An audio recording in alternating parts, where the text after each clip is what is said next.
Open your phone right now, scroll your contacts, and find the last friend you actually made. Not a coworker you get along with. Not your partner's friends who became yours by proxy. A real one, the kind who'd end up at your kitchen table at midnight. Find their name and check when you met them. For most of you, that name is from before. Before 25, school, college, a job you left years ago. And here's the strange part. You have no idea how it even happened. You didn't have a strategy back then. You weren't trying. They just became your friend. So, somewhere in the last few years, quietly, without you noticing the exact moment, the thing that used to happen on its own just stopped. And you've started to wonder if the problem is you. Let me show you why it isn't. Because this is one of those things that feels like a personal failure, right up until you see the machine underneath it. And then it never feels the same way again. Here's the part that makes no sense on its own. You are better at people now than you have ever been in your life. You listen better than you did at 19. You're more patient, more interesting, more yourself. And yet at 19, with none of that, awkward and half-formed, you made friends constantly, by accident, without trying. Now, with all of it, you can't seem to make a single one on purpose. So how does a person get better at people and worse at friendship at the same time? That contradiction is the whole thing. And it only resolves when you realize something nobody ever told you. Friendship was never a skill you had. It was a machine you were standing inside of. And no one mentioned that the machine got switched off. In the late 1940s, 3 researchers got a rare kind of opportunity. A brand new housing complex for MIT students. Everyone a stranger. Everyone assigned to their apartment, more or less at random. A clean look at how friendship actually begins. Months later, they mapped out who had become close with whom. And the answer was almost embarrassing. It wasn't shared values. It wasn't personality. It wasn't who had the most in common. It was distance. Who lived near whom. People next door became friends, far more often than people just 2 doors down. And the ones whose apartments sat by the stairwells, the spots everyone in the building had to walk past every single day, made the most friends of anyone. Leon Festinger and his colleagues had found it. Friendship doesn't follow compatibility. It follows collision.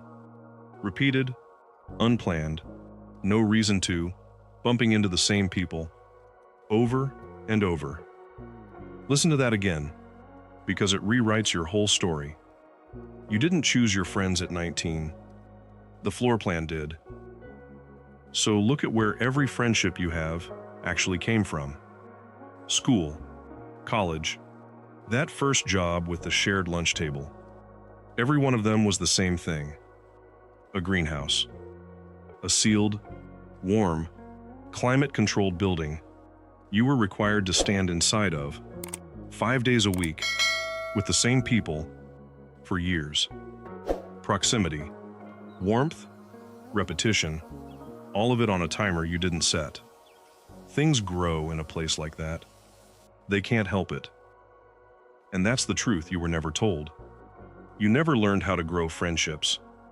You just lived for 20 years inside a building that grew them for you. And that building had exactly 3 settings on the wall.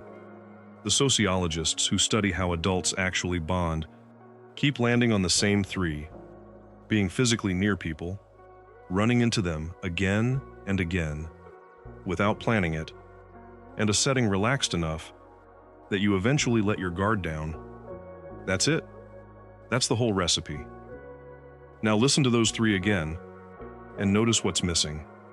Not one of them is a personality trait. There's no dial for be funnier, no setting for be more confident. The controls were never about you. They were always about the room. And then you turned 25, and adulthood quietly walked you out of the greenhouse. It handed you a car, an apartment, a commute, a calendar of your own, and turned all three dials down to 0. Proximity? Your people scattered across different zip codes. Repetition? Gone. Now every single meeting needs a text, a plan, and 2 reschedules. Guard down time? Try being truly open. In a 30-minute lunch, you booked 11 days in advance. Which means it was never that friendship got harder. It's that for the first time in your life, you're trying to grow something outdoors, in winter, and when nothing comes up, you're blaming the seeds. And the winter is longer than you think. When a researcher named Jeffrey Hall actually put numbers to it, he found roughly 50 hours together before an acquaintance turns into a casual friend. Around 90 before you'd honestly call them a friend. 200 or more for someone truly close. Now do the math against your life. School handed you 1,500 hours a year with the same people for free without asking. As an adult, meeting someone for 1 coffee a month, you are a decade of coffees away from a single close friend. And I want you to feel what that number actually does, because it's not discouraging you. It's acquitting you. No amount of charm, no personality, no social skill on earth can outrun that arithmetic. You were never losing. You were playing a game whose board got taken away. And this isn't a small thing to get wrong. The largest analysis ever done on it, over 300,000 people, found that the strength of your friendships predicts how long you live, sitting right alongside the health risks we all take seriously. Your body treats connection as infrastructure. It's keeping score, even when you've stopped. So you try the obvious adult fix. You schedule, you pick someone you like, and you book the dinner. And it's nice, and then it just doesn't compound. 6 weeks later, you're starting the whole planning process over from scratch, and eventually one of you lets it quietly fade, because a scheduled dinner is a single afternoon of sunlight dropped into an open field. The greenhouse never ran on effort. It ran on default. So here's the one move, and it's smaller than you'd expect. Stop scheduling meetings. Build one pane of glass. One standing, repeating container. Same people, same place, same time, with no weekly decision attached to it. The Tuesday night run, the Thursday pickup game, the monthly game table that happens whether or not everyone confirms. What you're actually doing is rebuilding the exact machine Festinger found. Automatic, repeated, unplanned feeling collision, where showing up takes no courage and no invitation, and the hours quietly stack up by default, the way they did when you were 19. You don't have to get better with people. You just have to be near them, on a timer, again. So all of it, the contacts full of old names, the "we should hang out" that never got scheduled, the year of almost talking to that person at the gym, none of it was you failing at friendship. You were never bad at this. You were good at it the instant anyone put you in a room. Every friend you've ever made is proof the seeds were always fine. The building just came down. That's all. And of the building, even a small one, even one pane of glass at a time, is something you can start putting back up.